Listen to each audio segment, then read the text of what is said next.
radio. I've always been an avid radio listener. People want to know where my call's from. My call W2KFV is my uncle's call. He helped me into the program. And unfortunately, he had moved to Arizona at the time and has since passed away. But I never had an Elmer after that. My school, there was no Elmers out there. So it's very important that we all Elmer the people and the young kids out there that show an interest in the radio. Text messaging is good and all that kind of stuff, but it's not the same as amateur radio. To me, it's the greatest hobby in the world. It's the greatest. There's so many things out there to do. It's still the greatest hobby in the world. Anyway, Ham Radio University is a brainchild of Phil Lewis, N2MUN. Is he in here? Right there. Right there. That man came out a day of education to share ideas, experience, knowledge, and fellowship among amateur radio operators. I thank you very much for your idea. I also like to thank Chairman Tom Karuba. Is he here, KA2D? Is he in the room? They never show up on time. He never shows up. All right. And the committee, and the HRU committee. The HRU committee's in here? Anybody here? Because I know George is here, and Gary's here, and Mike's here, and a couple other guys, but everybody on the committee, thank you very much for putting all your hard work in putting this together. And all the volunteers that helped. And if any committee members are here, please stand up for a minute. There's nobody here? Okay, we could scratch that then. Okay. All right. I also want to thank Great South Bay Amateur Radio Club and President John Melfi, W2HCB, for hosting this event. Did a great job. Briarcliff College and the lunch crew, outstanding job this year. Thank you very much. Okay, I still don't know where the guy is you're supposed to have. All right. Before we start introducing our keynote speaker, I did have a box of tomatoes here for $2 a piece if you wanted to throw them. You were charging me $3. But I was going to charge Mike $3. But anyway, without further ado, I'd like to introduce our keynote speaker for this year's session. Former DEC, SEC section manager, now Hudson Division Director, an avid contester, an advocate of doing the right thing for all amateur radio operators, and our voice at the ARRL. It is my privilege and honor to present speaker for today, my friend Mike Lisenco, N2YBB.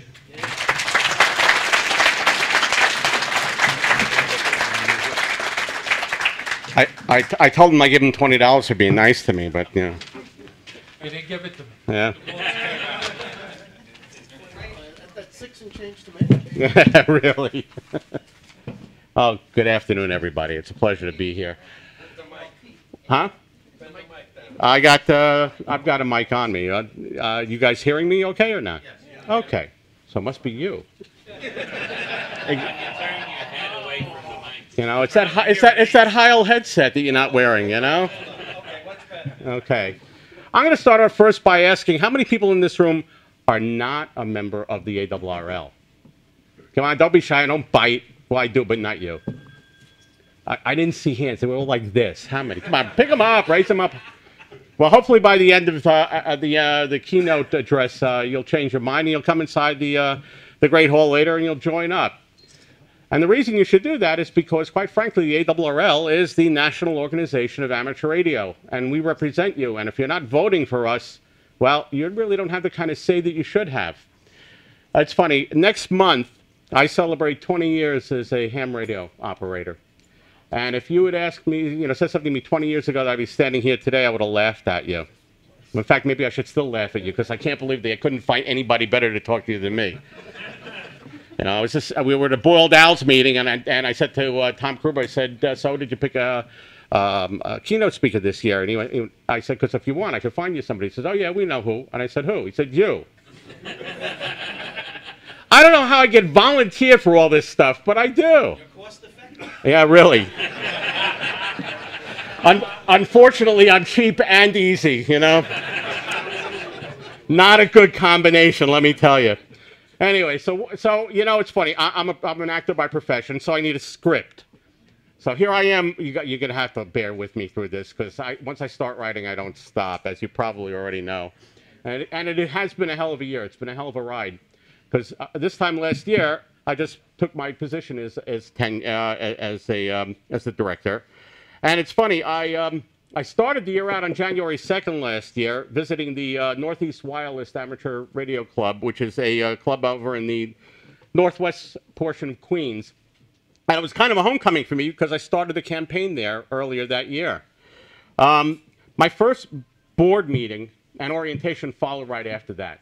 You know, it's just like right into the fire. And it was quite an education for me. Between my first board meeting, I flew down to New Orleans. And it's really funny because, you know, everybody said, oh, you're going to New Orleans, you should go see this, you should go to see that, and you should go to the French Quarter. It's like, when? When? I had no time. You know, everything started at 8:30, 9 o'clock in the morning, went all day long, up until dinner time. Then, of course, everybody got together for dinner. By the time all was said and done, it was like, you know, I'm not the kid anymore. I can't stay up late. It was like, time to go to bed. Meanwhile, you know, got some of the folks running out to the French Quarter, but it was freezing cold. It was like being in New York. So it's like, no, I'll stay home. I'll stay in the hotel. I don't need that. I really never got the chance to look at New Orleans. But at the board meeting, I was appointed to the Programs and Services Committee, which is empowered with the oversight of all ARRL programs, which for me is very important because I come out of the field organization, I come out of the rank and file membership, and really, to me, the league is what it does for its membership. So to be appointed to the PSC committee was, for me, was just a godsend because that's exactly where I would prefer to be. The other standing committee is the ANF committee, which basically deals with the finances of the organization. At that committee meeting, which was held the day before the board meetings, I was appointed to a few subcommittees. It's like, oh my God, here's new blood. Let's make sure he's working. All right? So I'm listening to a conversation about clubs, and they decide, well, you know what? We got to have a club subcommittee this year to study some of what's going on and how we can better the relationships between clubs and the league. Oh, Mike, you want to be on that? Hell yeah! You betcha! Next thing I know, we got an education subcommittee, and they're talking about volunteer instructors and volunteer examiners and what we need to do to strengthen the volunteer instructor program so we can get more people taking the exam. Oh, Mike, you got any time? You want to do that? Hell yeah! I'll do it. Not a problem. You know? And I'm glad I did because we accomplished quite a bit. I spent hours and hours and hours on phone conferences with other members of the board, discussing issues regarding the clubs over the course of the year, discussing issues regarding the volunteer instructor program and what we need to do to strengthen that. So for me, it was a perfect fit. All right. But you know, let me get back to kind of where I started. I digress a little bit. When I got back into town after the January meeting, the first thing I did was to make good on a campaign promise that I made when I was running. And that was, very simply, I believed very strongly that in order for us to be successful as an organization, specifically in this division, you really need to get more people involved in the management of the organization. In prior years, the directors had what they called the cabinet meeting. And the cabinet meeting basically was consistent of the presidents of the various clubs and basically anybody who had a division level title. Director, vice director, assistant director, that was it. And maybe we'd get 15 or 20 people who would schlep over to Paramus, New Jersey from all over the division where the meetings were typically held. And, you know, and then they would go over what was going on in the board meeting and hopefully that would get dispersed to the general membership. Well, you know, we have, I'd say close to 6,000 hams in this division. And you really don't get the word out when, you know, with 15 people. It didn't make any sense to me. And it also didn't make any sense to me because we go as far up north as north of Saratoga Springs into Warren County. Those guys are not going to drive 5 hours to go to a 2-hour meeting to drive 5 hours back. It's just not going to happen. All right? And the folks all the way out in Washington, New Jersey, out in Sussex, are not going to drive out to Peconic for 4 or 5 hours to go to a 2-hour meeting and then come back, you know? And the folks in Peconic don't want to drive up to Saratoga Springs unless it's held during the summer, in which case it's really nice. All right? Especially in August. All right, but the problem was, to me, it made more sense to break this up so that everybody in each section would have an opportunity to participate. So we had 3 cabinet meetings, 1 for each section. Now, that didn't mean that if you resided in a different section, you couldn't go to a meeting in another section, you know. But what it did was, take a message, I'm busy. Go ahead, answer the phone. I want to see who's ringing. Okay. All right, anyway,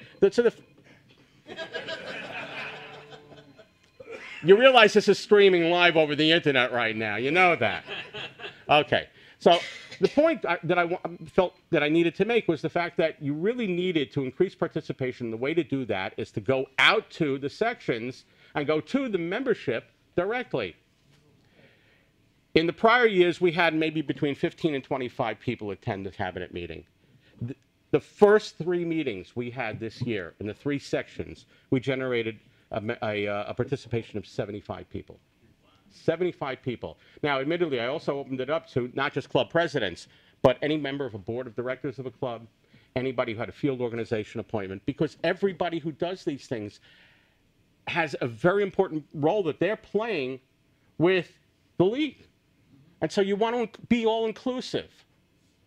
And so by bringing in 75 people, 3 to 4 times what we had in prior years, just in the first meeting alone. Okay. I'm very proud of that because I knew that would work. Now, later on, I was asked to join the planning committee for the ARRL Centennial Celebration. This year, we celebrate 100 years as a league. I'm going to talk about that a little later. I've got a little PowerPoint to show you, but I've been very much involved with that. So that meant I've been traveling up to Newington at least once or twice a month now. Now, come the July board meeting, my second meeting, well, now I kind of have a little bit more understanding of the lay of the land. And I held, again, the cabinet meeting in all 3 sections. This time we had even more. The word must have spread around because we had over 100 participants. So we were, so we're just growing in leaps and bounds. Club meetings tend to die off during the summer, so I wound up attending over the course of the year about 20 different hamfests throughout the division, and tons of club meetings. Plus, on field day, I think I put 600 miles on the car because I traveled all through East New York. This year, I want to make the rounds in LI because it's been 3 years since I've done that. And then the following year, I'll move out to northern New Jersey and try to make some of the rounds out there. But I want to try to hit every club I can. Come on in. Water's fine. Okay. Now, during the cabinet meetings, a lot of issues are brought up. But the first thing that I got hit with was the distracted driving law that was coming up. Because if you remember earlier last year, the cell phone law added the distracted driving law to it. Basically, the distracted driving law was geared towards texting, the anti-texting law. And I just heard on INS coming in here that our esteemed governor wants to crack down even more so by increasing penalties for people who were texting while driving. Can't say I fault him for that. But it was on everybody's mind, the change in the law. And knowing how dysfunctional the New York State legislature is, and also understanding that New York State is cut up into 2 totally separate divisions. We cover East New York and NLI, but Northern New York, Western New York are in the Atlantic Division. I don't know why this was done generations ago. Okay. But the fact is, it became clear to me that there was no way we were going to be able to fight this law by getting legislation in a short amount of time. But I did do a little homework, and I did some research, and I found that the New York State DMV's counsel's office had issued an opinion regarding the cell phone law to a bus drivers group that was concerned about them using their 2-way radios to talk to dispatchers. And we kind of understood that amateur radio was exempt from the cell phone law because we're not cell phones, but still there was a lot of confusion on the road, and there are people who've gotten summonses for talking on the radio. Admittedly, more often than not, it was on an HT, which of course looks like a cell phone to a state trooper. But we really didn't apply. But now, the distracted driving law, the anti-texting law, was intentionally written much more vaguely, and it wasn't clear as to whether it applied to us. So I called up the DMV counsel's office, and I spoke to the assistant counsel, and I said, I represent the amateur radio operators in New York. And we would like to get a, you did this ruling for the bus drivers. We would like to get something, from the council's office, basically describing what we are and are not responsible for. And she said, well, send me a letter and we'll go from there. I sent her a letter and I asked specifically for a ruling, an opinion on both the cell phone law and the distracted driving law, which was something new. She called me up a couple of days later and she said, I have a couple of questions for you. I said, okay. She said, I understand that, the cell phone law is not really an issue for you guys, but the distracted driving law, are you guys able to text on the radio? Well, think about it. Are we able to text on the radio? Yes, we are. Yes, we are. You got appers in there, and you're sending a message, you're texting. It's okay, you can stay back there. He wants to be on TV, everybody wants their 15 minutes. All right, so I said, well, yeah, actually we can. But we really, for the most part, need a computer interface to do it. So imagine driving down the road with your laptop in your lap. I know you guys who have neat keys can think you can do it, but you really can't. All right? I said, we are capable of doing that. We are capable, but we don't. And she said, what about sending photographs, pictures? And I'm thinking to myself, this person's an attorney. She knows the answers to her questions before she asks them of me. All right? So I said, well, again, we're capable of doing it, but we don't do it.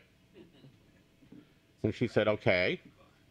And she said, she asked me another question. And again, we were capable of doing something, and I said, look, I don't want to go into the whole thing about the fact that most of us are 60 years old and we're not going to text while we're driving. But, that's irrelevant. But the fact is that I said, look, the bottom line is that we're capable of doing a lot of things. And some of those things we actually do during an emergency situation when we're called into service. But I said, routinely, we don't do that. She said, well, I'll tell you what. She said, I could give you an opinion that says the cell phone law doesn't apply to you and kind of make it, vague. She said, I can give you an opinion that says that as long as you are just talking on the radio, using a microphone and talking, and not doing anything that would fall under the jurisdiction of the distracted driving law, then you're not guilty of distracted driving. And she said, but if you do things like text, then you are guilty. I said, that's great, we'll take it.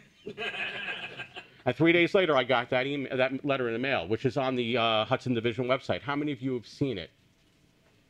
How many of you make copies of it and keep in the glove compartment? There you go. It really wasn't designed to stop a trooper from giving you a summons. I mean, if they catch you for doing something, I learned years ago, once they got out and put that hat on, that was that I was done. And if it was raining out, I'm getting 2 tickets. All right. But the fact is, it really does, that counsel's opinion is very important because, God forbid, you do get a summons for doing something like that. At least you have some basis to fight the summons. Doesn't mean you win, and it's not a license to be stupid, but at least it's something that we've never had before, and that was a clear and concise ruling from the New York State Department of Motor Vehicles that we actually are not in a violation. And that's something I was very proud to be able to get. Okay. Thank you. Okay, now, let's talk about another campaign issue. I had thought it was also a disservice for many years to not rotate the awards luncheon. I really felt, and for the same reason that I wanted to rotate the cabinet meetings, was I really felt that the way to increase participation in any event within the division is to bring the event out to the membership and not make the membership travel. Now, the bottom line is that, again, there are people who had never, ever, ever been to an awards luncheon because it was just too far to travel for a one-day trip. And that I understand. And this is not to say anything bad about the folks who've been doing the luncheon for the last number of years, because they were tremendous. If you had ever been to the folks out in Paramus, Biagio's is a wonderful venue. The food was good. Everybody had a great time, and the folks from Barra and the other clubs out there did a magnificent job. All right. It had nothing to do with that. It had to do with the fact that I really did feel that we could benefit by moving the event out to the rank and file. And so what I did this year was I said, okay, let's do it. And I went to the folks up in East New York, and I felt that probably let's find a location that is close enough to NLI and Northern New Jersey that will get participation from some of them, not all of it, because obviously, again, if it's too far within the end of the section, they're not going to come out. But we'll get at least some participation. And we'll get a lot of participation from East New York because it's close to being central to the entire division, section. Well, I found the folks up at the Orange County Amateur Radio Club, who also did an unbelievably magnificent job. They went out, they found the venue that was good, we were able to find the price that was right, and we wound up... Can I break? I gotta make an announcement. Go ahead. Really quick, anybody have a Lexus license plate FEW 7125? I'll trade my my accent for it. Well, thank you. Okay. Okay, so... it's no... Yeah, it's like the old Beatles. You'll be able to pick them up and put them on the street. Anyway, so we wound up having the event in East New York this year. All right, and the venue in Newburgh, we wound up pulling in nearly 175 participants. That's in prior years the most that I think they saw was about 125. So right off the bat, nearly almost a 50% growth in 1 year. Now, admittedly, we celebrated 2 years this year because 2012 we lost to Sandy. But still, we wound up having participation from sections of East New York that had never, ever been there. Next year, I want to bring it into the NLI, and I think I've spoken to a couple of people here, and, and it's time to start working on that. There hasn't been an NLI for probably 10 years. So next year, I expect really good participation out of here. We also raised almost $5,000 that was donated to the ARRL Spectrum Defense Fund. That was nearly $2,000 more than they'd ever raised before. All right, fantastic event this year. And for those of you who were there, I think you'll agree with me that it was just a magnificent event. So again, another campaign promise I made good on. Now, our division is geographically the smallest division in the ARRL, but it's still a 4.5 to 5 hour trip from all the way upstate down here. All right, and it takes the same amount of time from all over the fringe areas of the division to get someplace central. So we really have to make certain that the luncheon is rotated, the cabinet meetings rotated, and we continue this kind of participation. Okay, now. I want to talk a little bit about what I've been doing this year. Many of you have heard me talk about grassroots political action, and that's something that's very near and dear to my heart. The League over the years has maintained has actually cultivated a culture that's apolitical, that's non-political, and that's really hurt us over the years. And we're seeing that now specifically with the issue regarding CC&Rs, okay? And CC&Rs, homeowner association restrictions, CC&Rs are covenants, conditions, and restrictions. And basically that applies to people who buy into a development or buy into a community where they have a homeowners association or a gated community, and the homeowners association says, you can't do these things, such as you cannot put an antenna up on your roof. You have to use our vendor to mow your lawn, or collect the garbage or do whatever. These things are all, contracted when you buy into the property. Well, okay, I thought that moved. And the problem is that right now, antenna restrictions are probably the biggest problem we're going to face as hams for this generation. Because in 1985, when PRB1 was first issued by the FCC, there were roughly 36,000 communities that had homeowners associations throughout the country.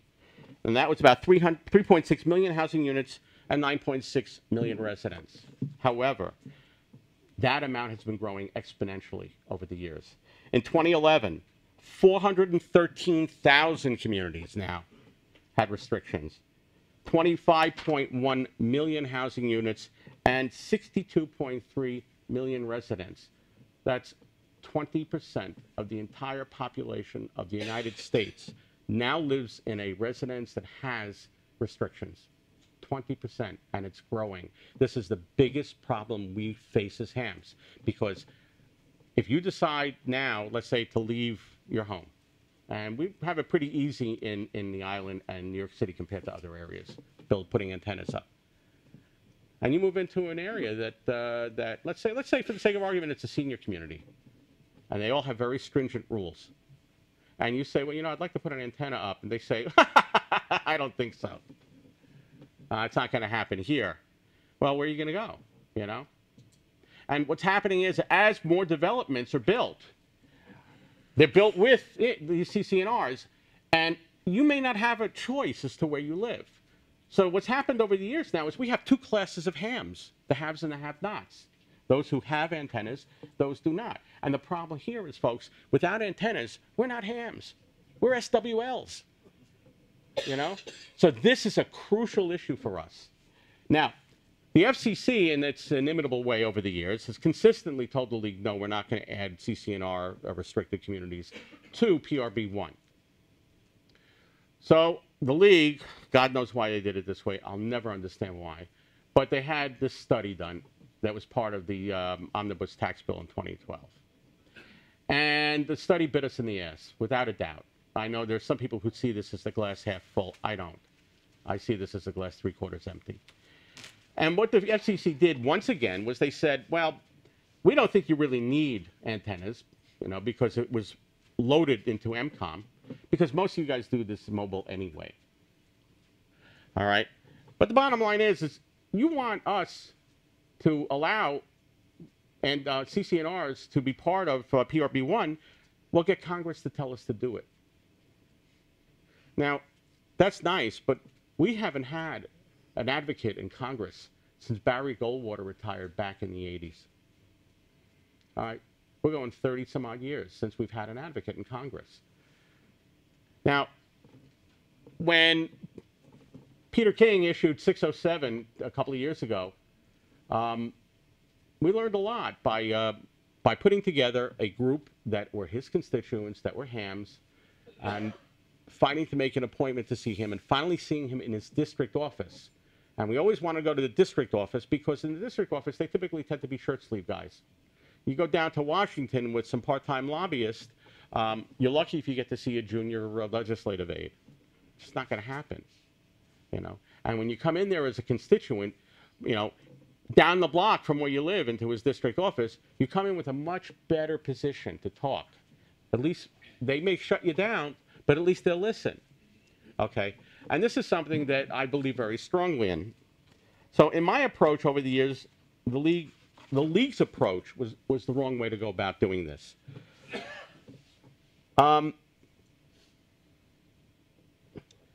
Somehow I think the league finally came to the conclusion that they weren't being successful because they've been trying to get a bill introduced in Congress the last year and a half that basically would instruct the FCC to extend PRB1 to CCNRs. But they did was they went around, they're looking for a friendly congressman to introduce the bill. The problem is when you go knocking on doors, you know, the kind of person who's going to introduce something like that, maybe a freshman or legislator who really has no pull and would love to introduce something on behalf of you as a favor, but there's no vested interest in the bill. And I let my feelings be known in a very New York way and in a letter to the board that that I think may have bent some noses out of shape, and rightfully so. But I learned that there are people who finally beginning to see the light. And at the July board meeting, when this issue came up for discussion, it's funny because all the heads turned to me. And I raised my hand, and I basically stated my case. And I said, look, I said, I really think that the way we're approaching this is not the way to do it. And I said, I agree with the fact now that you're looking to find key legislators. That makes a lot of sense to me. But we need to do it on the district level.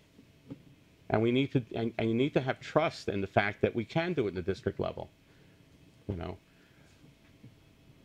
And somehow or another, I got some support with that. And they kind of said, all right, go ahead as a pilot program and see what happens. Now, I don't know if that pilot program was roped to hang myself, or whether it really was something that was believed. And I know some people believe in this approach. And I did the same thing in East New York that I did here when I was section manager in NLI. I started looking for people who were politically active in a congressman's party. Congressman happens to be a member of the Commerce Committee, which is the oversight committee that the telecommunications subcommittee is within. And we found some people who were both active as hams, who were constituents, and active politically. And we had a very successful meeting with his district director, who was his #1 up in the capital region. And bottom line is I'm very hopeful that that there'll be some follow-up this year, because he said, let's talk after the first of the year, because this was done near the holidays. He said, but I really think that the congressman would go for this, and I would like to see it be part of the legislative program this year for him. And we were thrilled, Whether it happens or not, I don't know. We got a very positive response. And now I'm trying to do the same thing in northern New Jersey with another member of the committee. All right. Now, the way I've done this is if we find a representative, first thing I'll do is I'll send out an email targeted to that congressional district. And I'll be looking for people within the specific party that the legislator represents, because, again, it's easier for them to talk to people who are going to vote for them. All right. But the bottom line to me is that this is not liberal or conservative, Republican or Democrat. This is ham radio politics. And it really doesn't matter what party you're in. All you need to do is find people who are constituents, who are articulate, who are active, and who are active both in the community and in amateur radio. And that's worked very well. I'm very hopeful for this. Now, at the same time, I know that the league is working other approaches as well. And some of them may come to fruition and some of them may not. But I'm a firm believer in this type of political action. And I really think that once we build these relationships, it's incumbent upon us to maintain them. Because otherwise, again, instead of being proactive, we're going to be reactive. And every time something comes up, we're going to be looking to fight it. And we shouldn't be in that position. We should be leading the charge so that when we have something that we want, then we go to them and say, look, we'd like to have this done. Or have them call us when they say, look, this has come up and we'd like your input. That's the way to do it. And the way to do that is to build long-term relationships with our legislators. And folks, you look around this room, we're all educated. Most of us are intelligent. All right, but we're all intelligent. And the fact is that we all vote. And you can't, the league is a small corporation relatively. We don't have, we don't have a political action committee. We can't go out and endorse candidates. But you know what? We vote. So let's make use of that. All right. And should you wind up getting one of my long-winded emails looking for help, please, if you can, help. All right. Now, let me address another one of my campaign issues. I made it very clear during the campaign, and this comes out of my experience as a DEC, SEC, and section manager, that we should not be charging league membership for the EC001 class. The EC01 class we want as the basic training for anybody who volunteers in emergency communications, whether it be ARES or RACES or CERT or whatever. All right? Because that's what it was designed to be. It was designed to be the basic training class. Therefore, we should not be charging membership for the privilege of volunteering their services. That's just flat out wrong.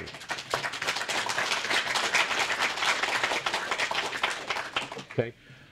I made approaches in January of last year to the folks up at the league asking how we can go about doing this. Well, we really don't have the money. Well, yeah, I understand that, but this really should be a member benefit. So I got one of these things where, well, this is how much the EC01 cost us last year. And I said, well, why is it costing us that much money? It's been developed over the years. It's been running successfully for almost a decade now. I said, what administrative costs are associated with maintaining this? It's got to be negligible. Well, no. You see, because the class was designed outside of the league, and we're paying a vendor to help run it. Okay, well, why don't we redesign it? Just keep it in-house. Well, that'll require a lot of IT time. We really don't have IT staff for that. All right, so then I said, all right, let's find another way to do this. And I went looking to see if we could find somebody who makes, who donates to the league that might want to donate for this. Well, we haven't had any real luck there. Then we have the luncheon. $4,800 raised for the league. Well, I love the league, but sometimes charity has to start at home. And this year, what I plan on doing is when we have the luncheon this year, that money needs to stay in this division to go to start reimbursing people who take ECO1 either online or if they take it for free, reimburse them for the exam session after they've successfully passed the exam. Okay, that's how we should do it. Now, what I need is to start a not-for-profit tax-exempt corporation, either in New York or New Jersey, it really doesn't matter where, all right? To take this money as donations and to be able to take donations for other people who might want to donate to this and offer this basically as a scholarship to people who take ECO1, all right, and pass it and get reimbursed the way we did when we had grants years ago when this first started. Okay? So, there's got to be an attorney within this division who's willing to help us out and do this pro bono. It's got to be. Let her go about this, soon about that. Okay, I see people laughing. There must be attorneys. Notice they're not standing up, running over here. All right? Hey, listen, I'll make you feel as guilty as I can. Okay? All right, but the fact is... Hey, do you need an attorney who's a member? No. I may know some. I'll talk to I know someone that can help out also. Okay. So there we go. So what we need to do is start a not-for-profit, all right, incorporate under that, and then apply for 501c3. The other problem with that is it's going to cost, I don't know what, I think 501c3 from the IRS is probably around $300 to file, and the state probably charges somewhere close to that too. So we're going to have to raise that money, but this can be done. And then it's held within the division, all right? And let's say for the sake of argument, at some point the league smartens up and pays, to reimburse everybody for this or offers it free. Well, then maybe what we need to do is start looking to give out scholarships. There's a lot we can do with that, but it really needs to stay within the division this coming year. Now, yeah. No. I appreciate that, but, first thing I need to do is get... Huh? I have, but usually it's not with my clothes on.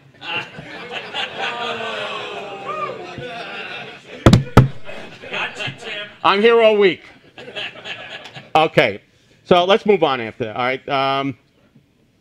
Now, the other thing I want to see is I want to see an increase in league membership. The league membership, although it's been increasing marginally nationally, it's been decreasing within the division on and off. Now, part of that comes from the fact that you get people getting older, they're moving away, they're letting their licenses lapse, whatever, it doesn't matter. The fact is that we're losing membership. But where we're really losing is we're not getting membership from a lot of the new hams that are coming into the hobby. What, am I running late? No. Go ahead. One more time. Sorry to bother you. Anybody with a handicap van, DME 2797, definitely a ham. Cars parked legally, but I need to get out and I can't find the other idiot.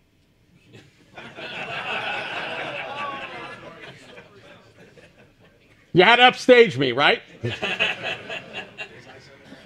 Nobody likes being upstaged. All right, anyway. So yeah, really. Okay, so we have a lot of new hams who are getting their tickets, but they don't participate in either the league or clubs. Now, a number of clubs have been taking advantage of the classes that they give, recruiting a lot of these folks, either by offering them a package deal like the KCRA does where they get a discounted membership combined with league membership for a fee, or they've been making use of new members by offering a free membership or a year's membership or a discounted membership, and really not pushing the league. Some of the folks have been pushing the league and using the bounty that the league offers for new hams, which is $15 for a new ham or $15 off the $39 for a ham that's been lapsed over 2 years.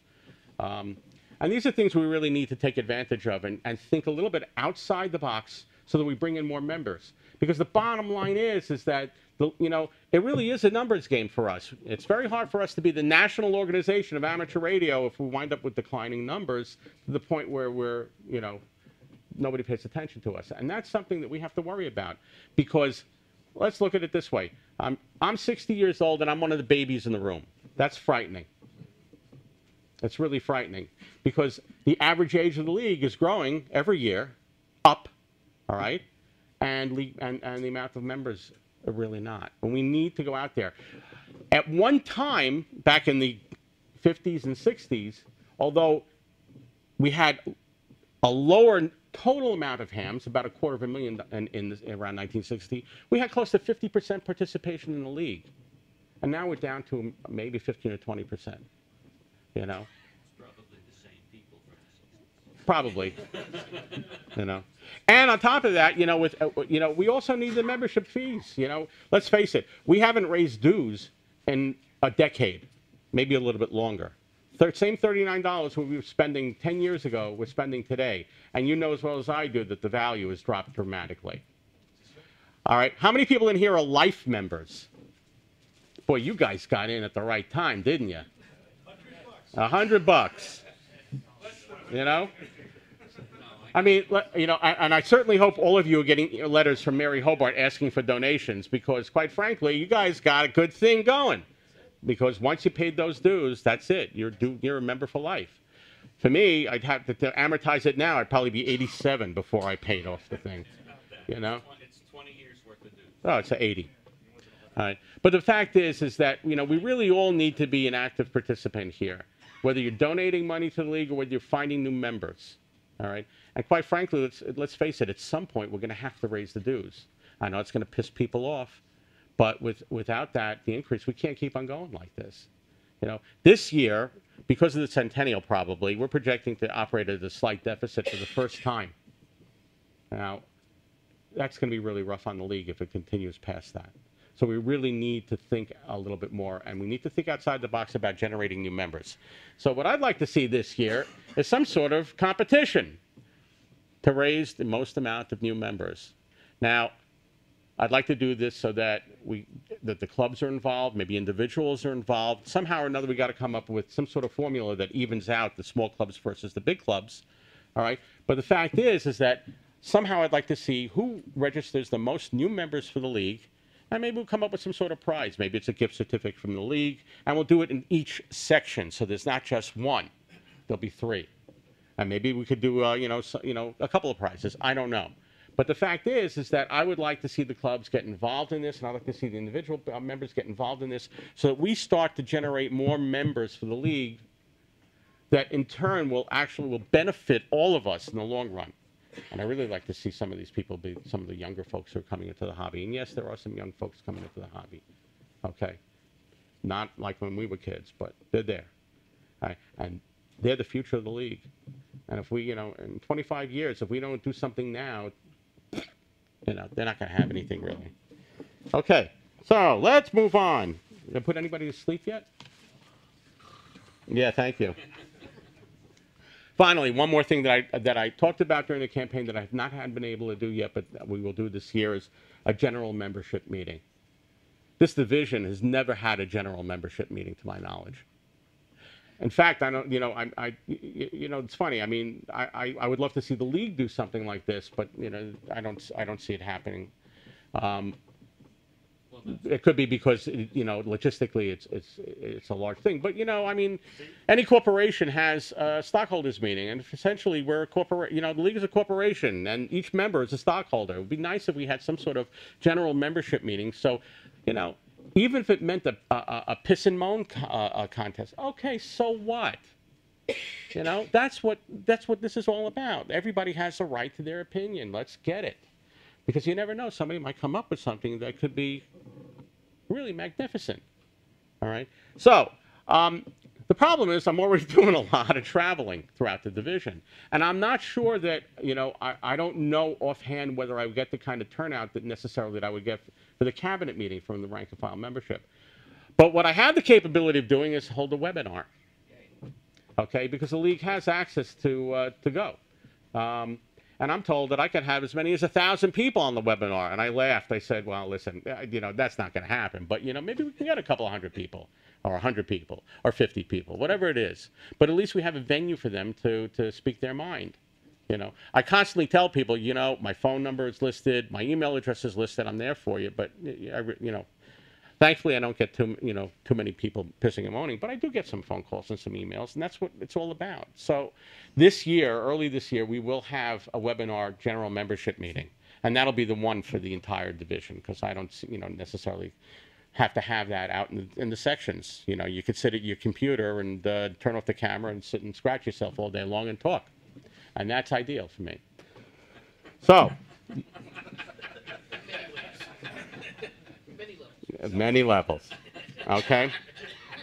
Okay. So, that's kind of where we've been and a little bit of where I want to go. I want to talk a little bit about the Centennial Celebration that the League is going through now. And you'll excuse me for, turning around, but see. It's very strong acting. Thank you. Okay. We got test pass. Okay. Here we go. Everybody want to sing happy birthday? No, that's okay. All right. The fact is that we celebrate 100 years this year. And it's going to be in a huge event at the ARRL convention will be held at the Hartford Convention Center, July 17th through the 19th of this year. And this is great for us because Hartford is a short hop, skip, and a jump from us. You're talking a 2-hour trip. We're not talking about going to Dayton, where it's a half a day. We're talking about a couple of hours, okay? Now, why Hartford? Well, because that's where the League established in 1914. Also, I guess it's easier for the folks up in Newington. And this really isn't geared towards us because we're relatively close. The metropolitan New York City area, New England, it's a real simple drive up to Hartford. The folks out west, though, it's a little bit more of a schlep, okay? So. Our founder, Hiram Percy Maxim. Bet you didn't know that. Anyway, and Hartford, by the way, is the home to world-class attractions. Did you know that? Yeah, well, we know that now. Now, the Centennial Convention, again, at the Hartford Convention Center, which is a relatively new facility, everything is going to be indoors. Everything is going to be air-conditioned. Yeah.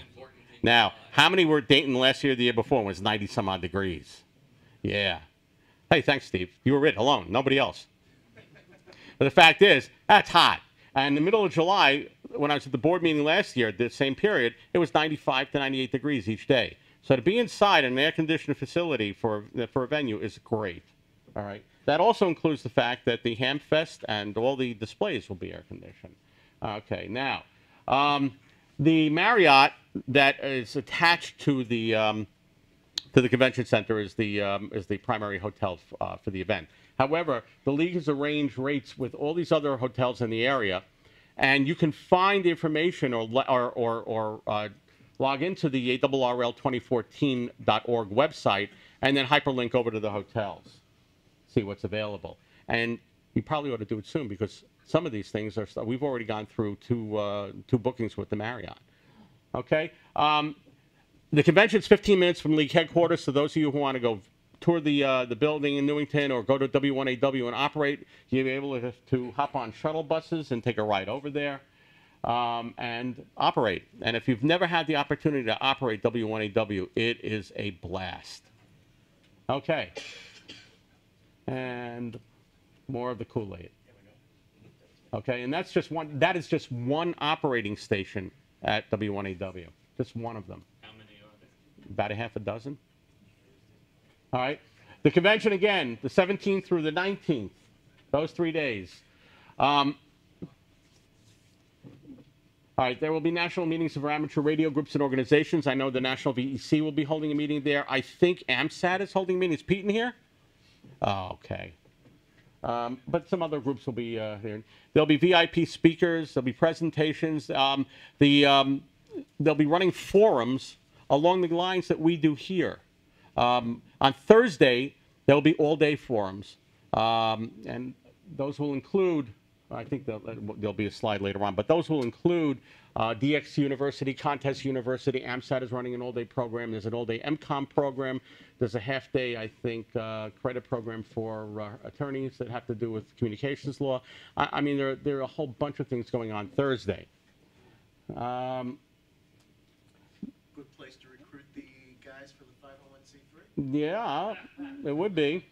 Hopefully, we'll have it set up by then, so I don't have to do that. Okay.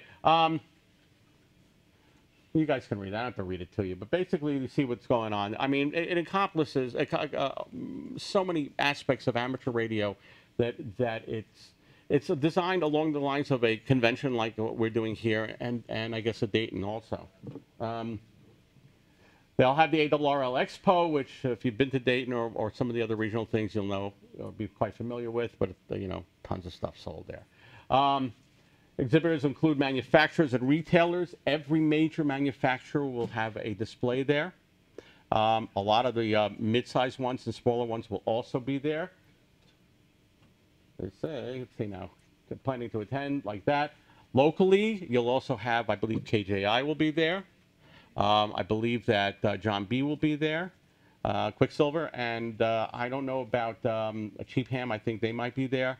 But I mean, the fact is that a lot of these groups will be there, participating. Okay, the flea market / Hamfest indoors, air conditioned, a separate area. Okay, and that'll be going on as well. Now, as I mentioned on the 17th, that's what's going on. Okay, and that requires pre-registration. All right, there'll be a special luncheon that day, and tickets available for people who just want to come to the luncheon. Although I don't know why. No, unless you're there with somebody who's in the thing. But I mean, I would rather go out to a restaurant and go see the sights or something. But be that as it may, these are the presenters at some of the forums, yeah, and I'm sure you recognize a lot of those names. All right, and that's just a partial listing. The list is growing. Okay, now the week before is Doug in here? No. I don't know if you saw, but Doug, what is it called? Anyway, he was over. He's got a table over in the thing regarding WRTC 2014. WRTC is a World Radio Sport Team Championship. It's a major international contest. This year, New England is sponsoring it. There'll be 60 some odd teams there from all over the world, and they'll be there for the week before before the convention, and a number of them will be staying over, for the convention. So you get an opportunity to meet a lot of those. And I promised them I would say this, but they're looking for volunteers too. They still need people. So WRTC2014.org. Take a look at the website or talk to Doug in the hall. But I told them, that's nice, I'll say something, but I'm really shooting for volunteers for the convention. Okay? And there's a reception for the international volunteers. All right. Now, Friday is the first full day of the event. Okay? You have an opening ceremony. ARRL Expo is going to be going on. You'll have the Ham Fest. You'll have forums and seminars and licensing going on all day long. The tours, the bus tours. And Friday night, a Woof Hung ceremony. Those of you who are laughing, no. Those of you who don't, well, you're in for an experience. And if you ask us, we're afraid we'll have to tell you. We can't tell you because we'll have to kill you. That is the Amateur Radio Secret Society. Okay. All right, conclude Friday's activities by attending our Gala Banquet. We're going to have a Gala Banquet, and for some godforsaken reason, they've asked me to MC the event. God volunteered again! They said, you're an actor, you can do this. You like one of the newest directors? Pardon me? You wanted the newest director? Yeah, thank God I'm not the baby anymore. There's somebody else who just came in from the Southwest. So, all right, and of course the events continue to Saturday. Saturday morning, you'll have a president's breakfast. The president's breakfast really isn't just for the presidents. It's a breakfast for everybody, but the existing, how do I put this? All the living past presidents and the current president will be sitting at a dais, so we can all look at them and enjoy breakfast together. Exhibits go on, the flea market, the forums, and the licensing, again, all day long, all day long. Whoop! Hey, come back here. That was the important one, right past the money page. Hey, there we go.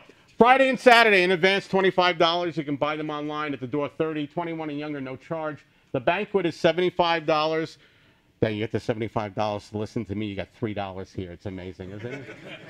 All right, and the President's Breakfast is $35. A 3-day ticket, which includes the seminars and the luncheon on Thursday, is $75. Okay, and 21 and younger is $50. Bring your family, bring your friends.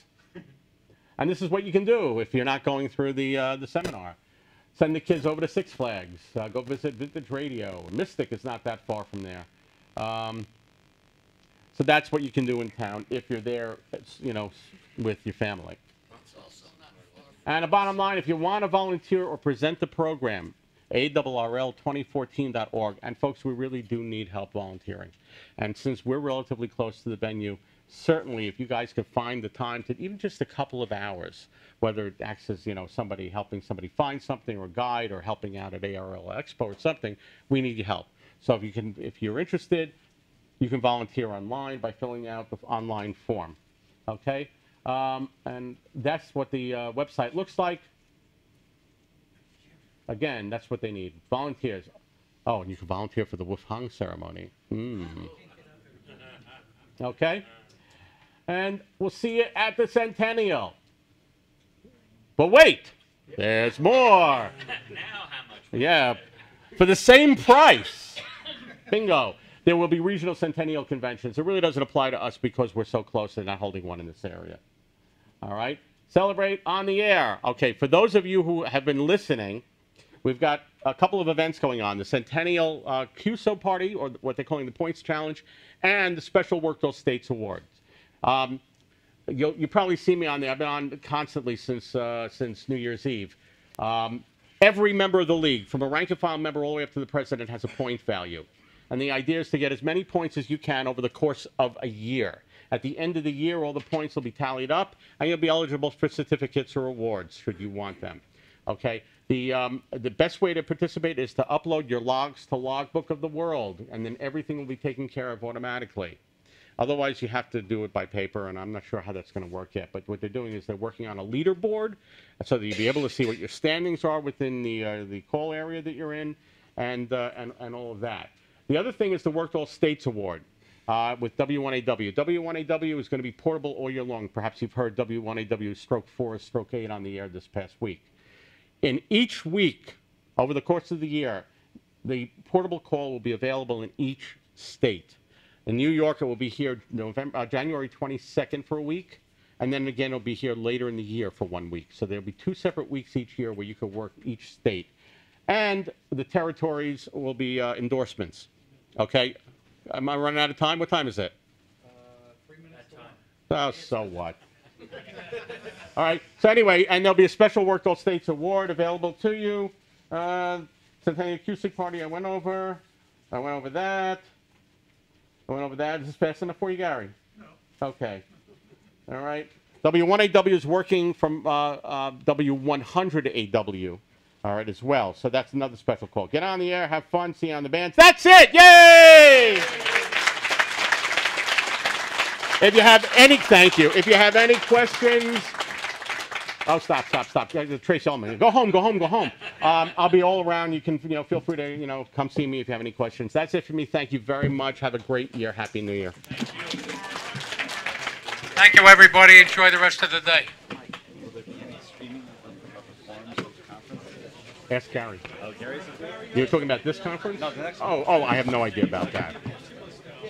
Am I off, Gary? I do. It's not for publication yet.